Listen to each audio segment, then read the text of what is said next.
Hello, it's Andrea, host of Nobody Should Believe Me. We are in our 7th episode of our revisit to season 1, almost at the end.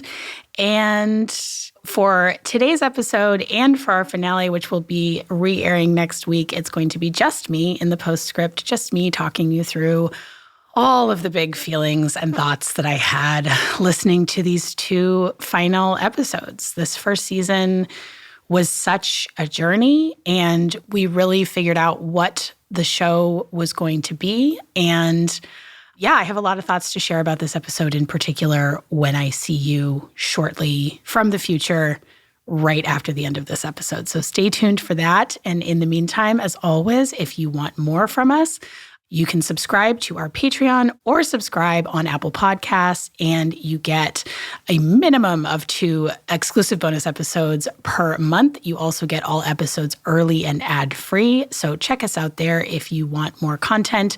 This month, we are doing a deep dive on the Justina Pelletier case, which is one that I get asked about a lot. We're doing that with our good friend of the show, Dr. Bex. So that is what is in store for you over there, as well as a huge backlog of exclusive bonus content. In the meantime, here is today's episode, and I will see you soon.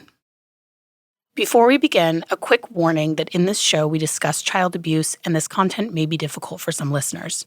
If you or anyone you know is a victim or survivor of medical child abuse, please go to munchausensupport.com to connect with professionals who can help.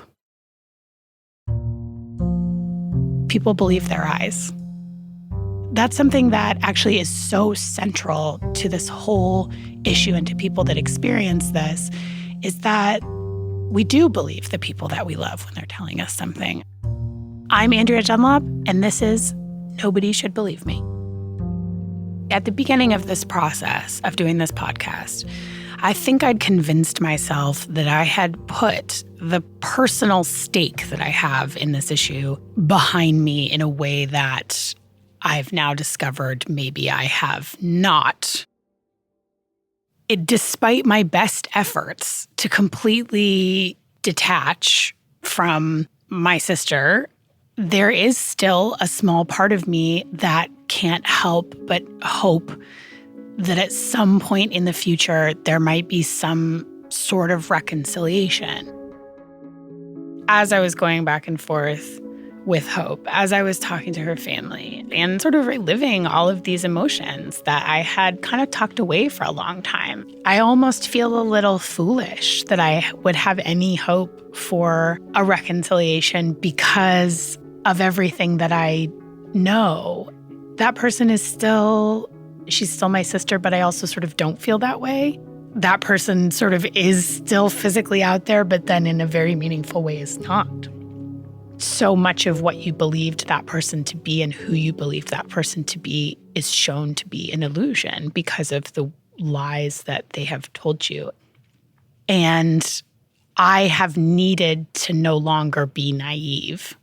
I thought I had the answer of whether or not people who do have fictitious disorder imposed on another, to whether or not they could be treated, and that seemed impossible. And then the deeper I got into this, it seems more possible. I really wanted to go deep on this topic in particular with Dr. Marc Feldman and Dr. Mary Sanders. When people ask you, is Munchausen by proxy a mental illness, how do you answer that question? I tell them Munchausen by proxy is not a mental illness in itself. It's a form of maltreatment, usually of children. But I also am quick to point out that the American Psychiatric Association says that it's always associated with a mental illness they call factitious disorder imposed on another. But I don't want to lose sight at any time of the fact that it's a form of maltreatment, because we have a responsibility as healthcare professionals to make reports to Child Protective Services and the police when we see it play out. We wouldn't do that if it were just a mental illness, but we must do that when it involves the exploitation of children. When it comes to the underlying psychiatric disorder, so factitious disorder imposed on another, with what perpetrators get out of it, why someone would do this? That's a critical point. In Munchausen phenomena, the person is after emotional gratification, attention, sympathy, care, support that they feel unable to get in any other way. Sometimes they're a bit desperate in their personal lives, and certainly harming a child, whether it's yours or somebody else's, is an act of desperation. And when it comes down to a possible cause for it, we don't know tons about the causes because the perpetrators tend not to make themselves available for study. The denial is really pervasive and persistent in these cases, and the perpetrators will, in most cases, never admit to what they've done. And if that happens, you have no basis for exploring the behavior with them. That said, it does seem as if many of these perpetrators have a history of making themselves sick. That is, they have a history of factitious disorder imposed on self or Munchausen syndrome. Those are fairly synonymous. They also seem to have personality disorders that are very severe. That is, they have long-term, maladaptive, unhealthy ways of trying to get their needs met. We've heard a lot of common themes as we've been talking to people about these stories in terms of the behavior patterns. One of them you mentioned, which is the factitious disorder imposed on self. So just a long history of inexplicable medical ailments. The other things that have come up a lot are various kinds of fraud, financial and otherwise, and then infidelity. Would the personality disorder element of this, would that kind of account for some of those other behaviors that don't seem necessarily related to factitious disorders, but are sort of patterns we've really been recognizing? A common underpinning is deceptiveness and impulsivity and poor judgment. And that kind of person is likely to engage in all the kinds of behaviors we're talking about now, whether it's infidelity, lying about aspects of their lives that may not even involve illness in any way. When it's severe, we call it pseudologia fantastica, which is a Latin term for pathological lying, where the person mixes some truth with fiction, which makes for the best lie in a sense. When we see that, we know that we've got an extraordinarily difficult uphill battle to fight to get them to acknowledge that anything they said is false. Another pattern that we've seen and that I've seen just in reading about many different cases is that many of these babies who end up becoming victims of medical child abuse are born premature and in some cases severely premature. And so any baby who's born premature is going to have some issues in the very beginning. You did actually hear from a couple of perpetrators and talk to a couple of perpetrators for your most recent book. And there was a woman that you spoke to for your book who talked about exactly how she created the scenario of having a premature birth. And that has just something that has really stuck with me. You're right that a common factor among some perpetrators, in fact, many, is that there have been obstetrical complications that led perhaps to a failure of bonding early on. And so sometimes people have said there's no way this could be Munchausen by proxy because the mother has 5 children. And it's only the 4th child or the 5th child that anything has happened with. And I look at their backgrounds and find that that 4th or 5th child may well have been one of the examples in which bonding didn't really occur successfully, or the child is perceived as imperfect in some way. And whether it's conscious or unconscious, that child gets victimized by a mother who is dissatisfied at some level with the way things have turned out with that particular child. In other cases, it's every child in the family. I want to be really clear here that though we're talking about one piece of this behavior, one spot in the timeline of these cases, we are not by any means indicating that people who have complications with their pregnancies or who have premature babies are in some way more at risk for becoming perpetrators. They're absolutely not. This is a case of we see a high percentage of Munchausen by proxy perpetrators who do this thing, not that there's a higher percentage of people who have this in their lives become these perpetrators. This is yet another scenario that perpetrators who are already midstream with this behavior will exploit that set of circumstances for their own gain, not that people who have that set of circumstances legitimately then go on to do this. So I wanted to be really clear about that causal relationship that we're speculating about here. The reality about Munchausen by proxy is that these behaviors are very deep-seated, and they, in fact, function much like an addiction.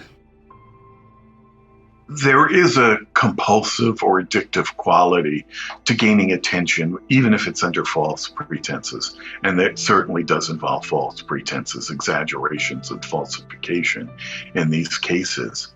That's why I think we've been seeing an explosion of what I've called Munchausen by internet or Munchausen by proxy by internet, where a person may sicken their child in real life, but regardless goes online and milks social media for all it's worth by posting pictures of the child with tubes coming out of every orifice.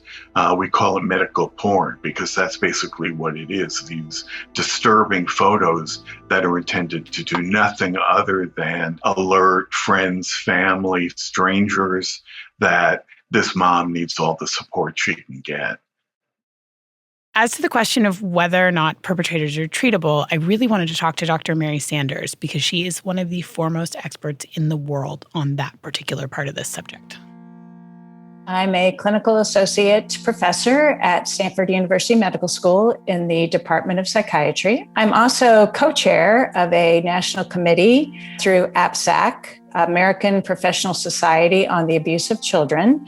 And the committee is a multidisciplinary committee that looks at the assessment and treatment of Munchausen by proxy. Are these perpetrators treatable? Treatment with perpetrators of Munchausen by proxy abuse is very difficult. The important aspect is acknowledgement. And when individuals tend to have what's called an external locus of control, they tend to blame others, not take responsibility, get their needs met indirectly, using deception. It's very difficult for them to admit and acknowledge that they've engaged in these behaviors, not only to others, but to themselves. Certainly, they may face all sorts of reprisals from friends, family, and legally as well. And so there's a lot of reasons not to acknowledge the abusive behaviors. With that said, some have been able to do so. And it takes a lot of courage for them to be able to do that. When they have then been able to work successfully in treatment. We have had successful cases. We have had cases that we're able to reunify with ongoing support. Are there other things that make this kind of treatment particularly difficult? Yes, a lot of the parents have engaged in their own factitious behaviors imposed on self. And I have had some parents that it was very difficult for them to admit that to themselves and to their family. The families were, needless to say, quite surprised and upset and felt betrayed. Also, personality disorders. A lot of parents are diagnosed with personality disorders that are difficult to treat. And especially if the abuse has been severe and life-threatening, for example, non-accidental poisoning or smothering. These are much more difficult situations in which to work at treatment and reunification. Is that usually the goal of family court, which is where a lot of these cases end up rather than in criminal court? Is to reunify the family. That's usually seen as a successful outcome. So I wonder how we should think about whether or not reunification should ever be the goal in these cases, and if so, under what conditions? Reunification is a mandate, as you mentioned, of like Child Protective Services. And, we do want to try to do that if possible, obviously, if it's safe for the child. It is quite a process. The first step is going to be acknowledgement from the perpetrator that the abuse has occurred. If the spouse is going to reunify, the spouse has to also accept that these behaviors have occurred and recognize that they're going to be an integral part in providing protection and support ongoing. And then the children too. Basically, we want to be able to have the children informed as well. Then we're at the stage of being able to have a parent inform the child of the abusive behaviors that he or she engaged in, and be able to set up a extremely important safety situation, usually in which the non-abusing spouse is the one that takes the child to the doctor. The doctors are informed. We usually request that there be 2 pediatricians that are informed, and they're the gateway to any treatment that the child needs. So there's basically a lot of checks and balances to maintain safety within the family. It takes a lot of energy, a lot of dedication for these families to work toward reunification. It has been successfully done. It is very rare, though. If we could hear from you about the minds of these perpetrators, what that experience is like for them, how much they understand about what they're doing, whether or not they ever get convinced of their own deceptions. There's a defense mechanism called compartmentalization. One parent told me they were able to take the knowledge were doing this to their child, actively harming their child, and sort of put it in a little mental drawer and kind of close it. They knew it was happening, but they could just not pay attention to that information. Like you lose your keys and oh, there they are. So every once in a while they would be reminded that they were engaging in these behaviors. But they would also be using rationalization, another defense, with the idea being that this is helping my child. They're getting these opportunities to meet celebrities or, Make-A-Wish Foundation, Habitat for Humanity, rationalizing that somehow this was actually in their child's best interest. And I have had parents that they said they almost came to believe the illness. And especially, when they were able to convince doctors and then the doctor said, oh, yes, your child has this, they were able to kind of suspend reality and come to believe it to some extent themselves. It's not a delusional system, but being able to almost convince themselves, even though they know it's not true. There is this easy conception when people are looking at these cases to look at these perpetrators as monsters. I really appreciate and think it's extraordinary that people like you can find enough empathy as a way in to helping these women and helping these families. And it's moving for me to think that it's not just completely hopeless. I've had people tell me that. How can you do this work with these monsters? I've had that word used quite a bit, actually. I think it comes from seeing, experiencing, and acknowledging that we are not defined by our behaviors. We are multi-storied. Certainly, we can all engage in behaviors that don't fit for us. We can engage in behaviors that can be altered, with support and help. Especially the parents that I've worked with that were successful. These were very disempowered women. We go back in time and look at their growing up, especially around how do you get attention? How did you get your needs met? And sometimes in doing that, what we've been able to do is discover almost this story in which they realized they had used deception in their childhood to get attention. And they may have even seen the child that pretends to be sick to stay home from school. A number of us have done that, but they may have seen this and been a part of that themselves. And basically that sometimes helped them be able to acknowledge, wow, this is really, I've done this. I've engaged in these behaviors in my life. And now I've taken it to this step where I've, presented myself as being ill when I'm not, presented my child as being ill when my child is not. And so sometimes that's where we can get to the acknowledgement if it's not right away.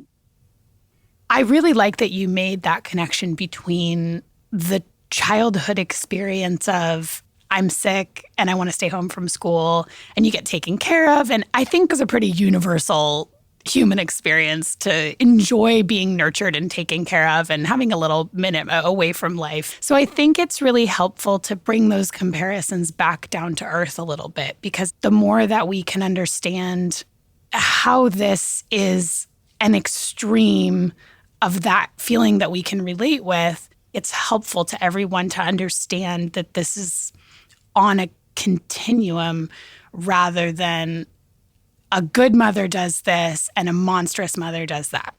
It's not an all or none, exactly. And there is a pretty big spectrum of these behaviors.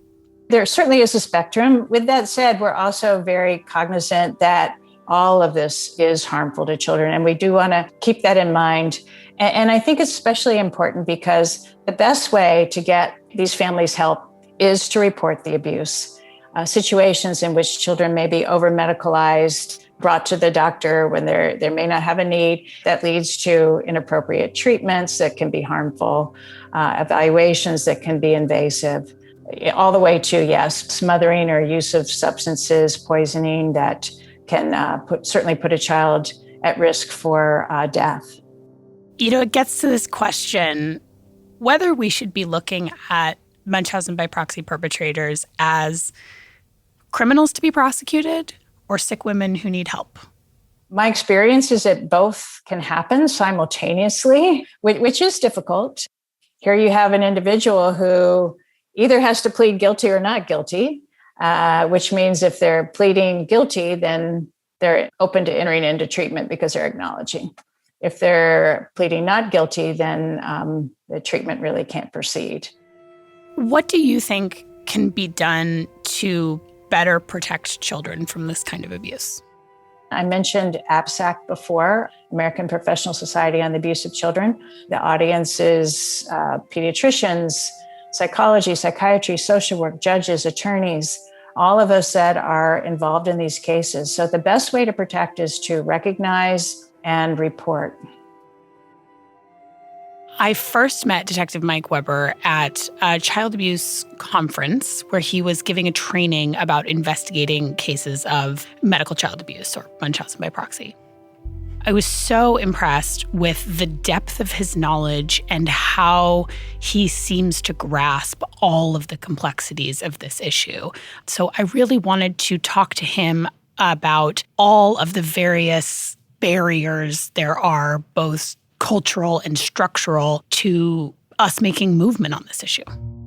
Yeah, I have been doing this for now over 10 years. And I think what makes me stay doing this is the fact that no one else will.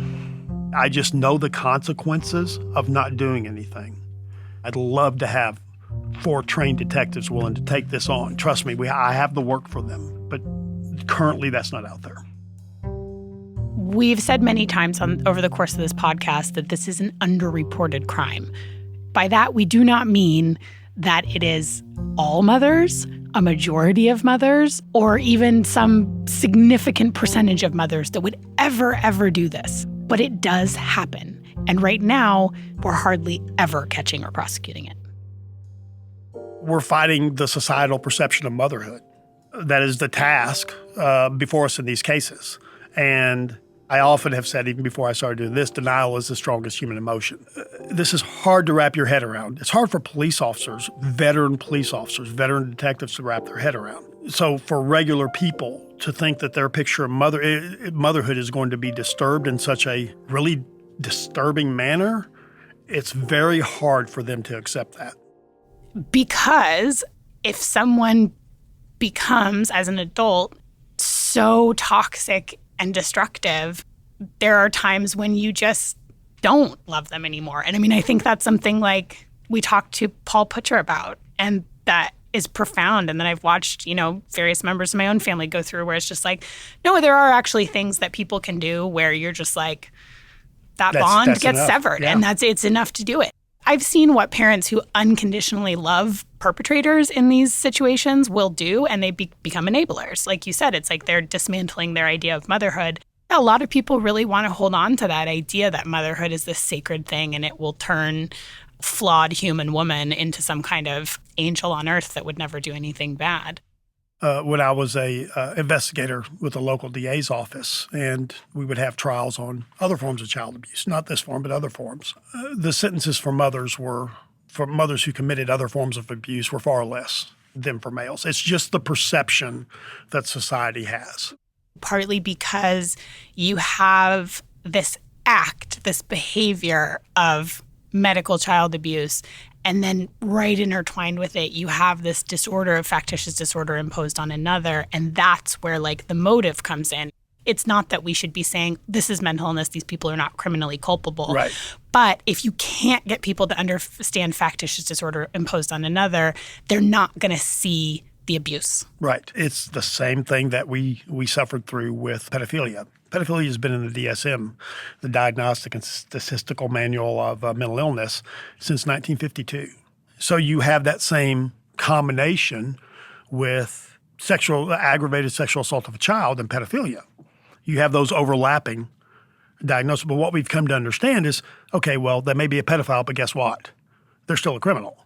And that is the problem that especially family courts are having in these cases, especially when they see a attractive, especially well-to-do mother who they identify with. I'm talking about family court judges. They're maybe in the same social class as they are, and they just don't believe that a mother could do this. I'd imagine this is really difficult work being a detective on child abuse cases. I mean, do you find yourself getting emotionally invested? In most of my cases, there's been a positive outcome, because we haven't got a positive outcome in every case. And the ones that stick with me are the ones where we didn't. Those ones really stick with me and really haunt me, for lack of a better word. You don't get emotionally involved as a detective, but you see the emotional toll they take on others, and that's impactful to you. As long as I can get the child safe, it's not even necessarily about a conviction of the parent. Unfortunately, in these cases, that's usually the only way you get a child safe is with a criminal conviction. During the investigation, I have to strictly look at the evidence that I have and see if that fits a crime. There's been times where I know that this form of abuse is happening, but it doesn't meet our state law. I can't file a criminal case. I turn my findings over to CPS and hope that they do the right thing. You know you're not dealing with someone who's like operating by the same playbook that most of the people you're ever going to talk to in your life are. Right. But I do think it's important to also point out she knew what she was doing when she was doing it, and she knew it was wrong. So it is important to point out that's the definition of criminal sanity. You, I, Dr. Feldman, pretty much everyone on the committee agrees they are subject to the criminal justice system. But at the same time, it doesn't mean they're not a human being. Dr. Feldman has said it's an attempt to get their emotional needs met. Does that have any bearing for you on how you would look at these offenders if you're seeing it less as a almost, to me, that's almost something deeper, right? That it almost hints at this is a much more profound compulsion than I'm just trying to get people to pay attention to me. I don't know. There's such a negative connotation with attention seeking. I mean, from a legal perspective, from a detective perspective, that would just go to motive. It's going to just be a very nuanced motive. And whether it's attention or love, it's still basically the same motive. You're doing it for something that's intrinsic, which is kind of hard for juries to understand. You're not doing it for money. You're not just a horrible person beating your kid. And we can argue about attention or love. Attention isn't always public attention. It can also be private attention from a loved one. So to me, those words, as a detective, obviously not a psychologist, those words are pretty interchangeable as far as motive goes. We're seeing the perpetrators as human beings that do need help, right, but also should not be in the house with their children and maybe should be behind bars for a while. If you humanize them, and like we know with pedophiles now, they can be of any social class, they can be of any social standing, they can be anywhere. If we could somehow get society to understand that about these abusers, we'd have a lot of success. Hopefully we would start catching them sooner, which is better for the abuser and better for the abused. If you catch someone sooner on a mental illness path, then treatment should be easier. If you catch this behavior earlier, it's going to be easier to get a confession, right? Because what they're confessing to is not nearly as harmful as what they would have done had they continued down that path.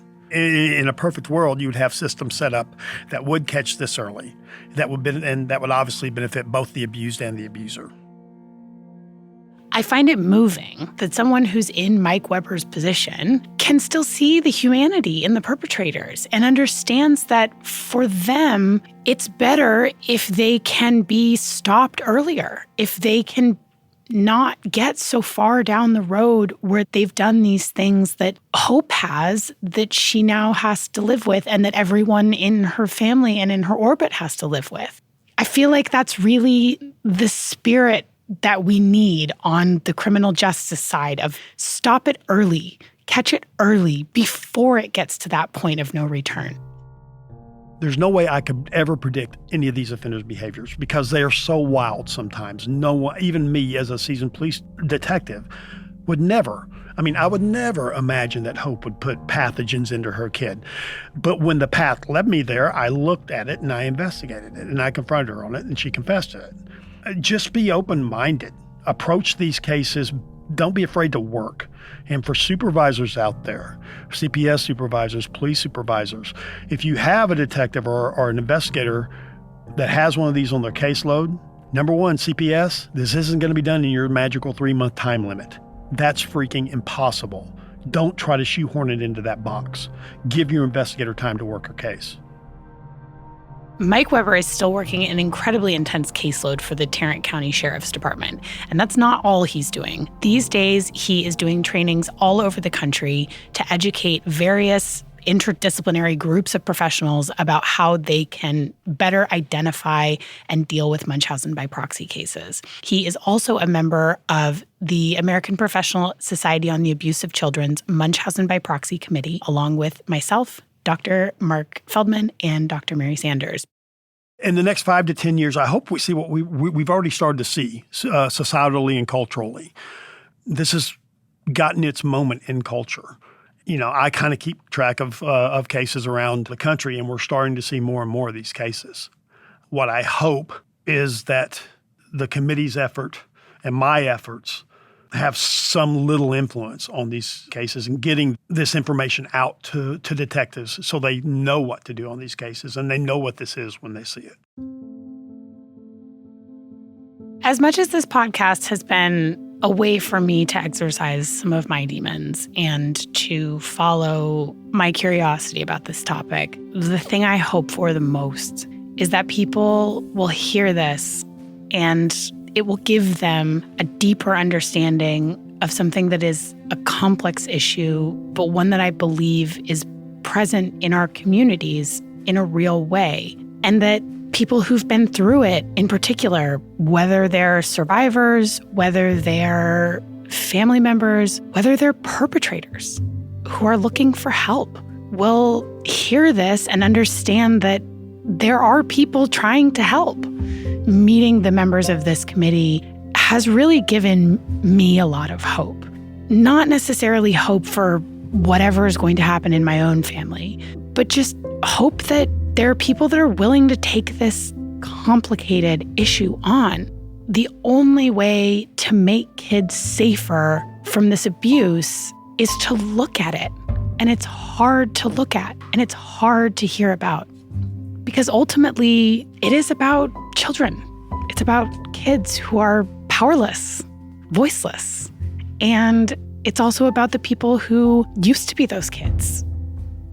If I can make any crack in that awareness that this is a real thing, then this will all have been worth it.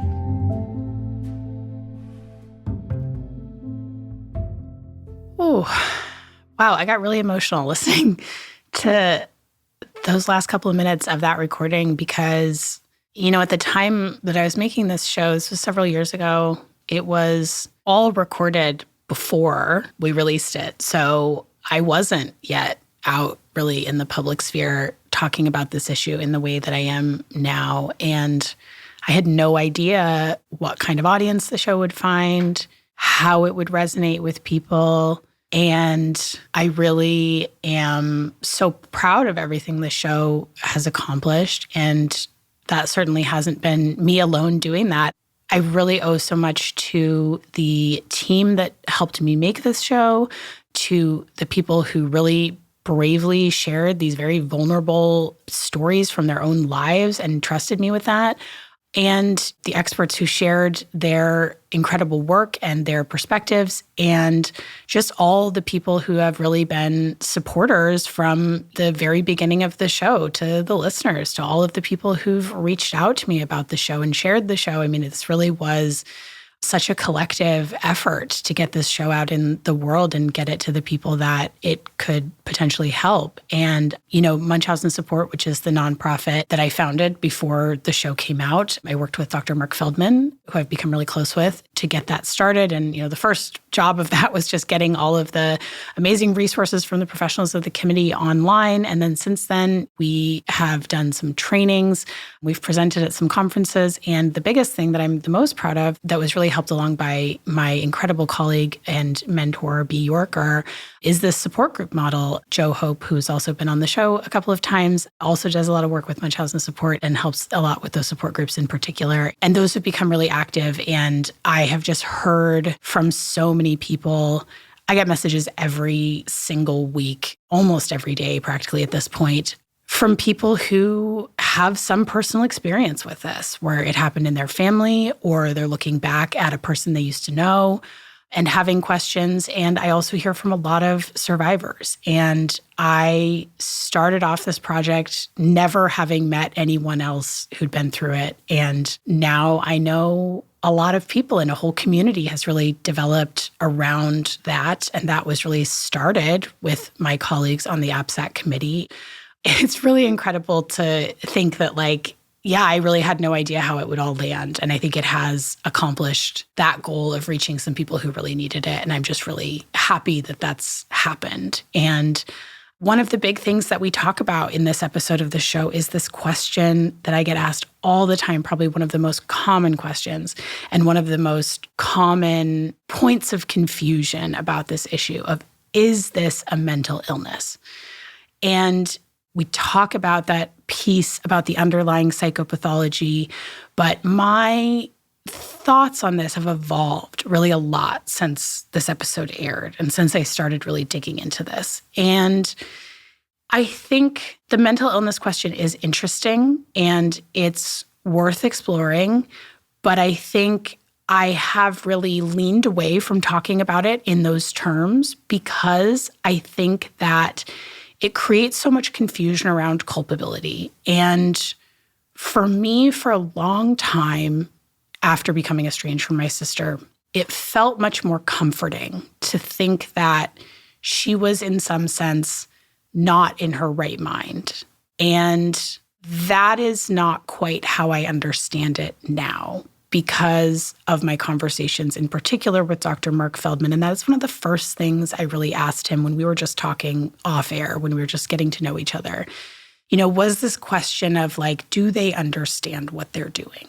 Are they in some sort of delusional or fugue state where they just don't understand that they're doing these things and they forget that they've done these things? And, we talked to Dr. Mary Sanders in this episode about that really intense compartmentalization, which is really helpful to sort of understanding how someone could do these things. But I think it's really important for people to really look at what's happening and not sort of take this more comforting route of thinking they don't understand what they're doing, or this is a sick woman. And I think that can feel like an emotional escape hatch when you're looking at something so horrible. But I think we really need to fully understand what perpetrators of this abuse are doing and what they are capable of, because that's the only way we will take it seriously enough and understand how dangerous they really are to their children in particular, but not just to their children. I mean, I think we've seen in Hope Ybarra's case, she poisoned a coworker.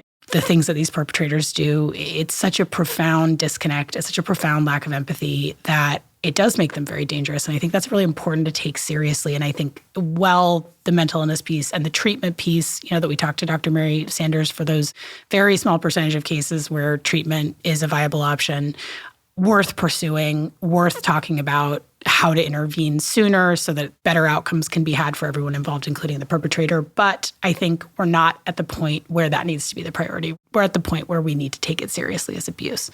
and really, really put it starkly in those terms. And so I think my thinking has just really evolved on this. And one of the big questions of the show, that I think we will continue to explore in further seasons, we're definitely going to really dig into this in season 4, which features Jordan Hope. They have been a guest on our podcast several other times if you've listened to those seasons, but we'll be getting a lot more into their story. And I know they have such fascinating thoughts to share on the topic of what justice looks like in these cases. What do we do with perpetrators of this abuse as a society? And these are really complicated questions for me. And I think depending on how you feel about, the criminal justice system, the prison industrial complex, there's a lot of really complicated questions around this. And what would rehabilitation look like? Is that possible? I think these are some of the biggest questions of, how to look at this abuse for me. And I think it's just something that remains an open question.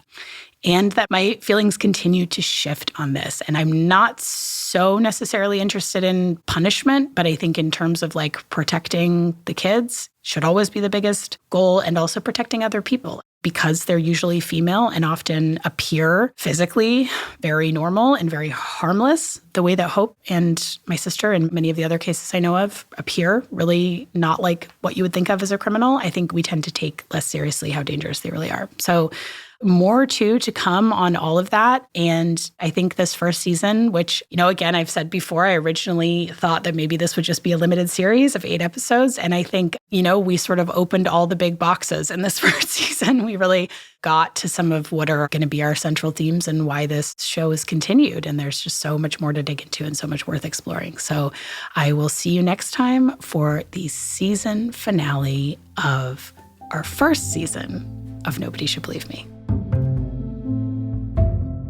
On the season finale of Nobody Should Believe Me, I will sit down with Hope Ybarra, who spent 10 years in prison for medical child abuse.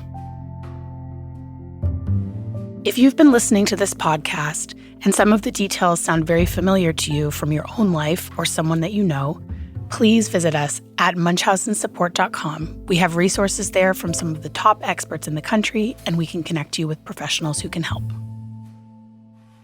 Our lead producer is Tina Knoll. The show was edited by Lisa Gray with help from Wendy Nardi.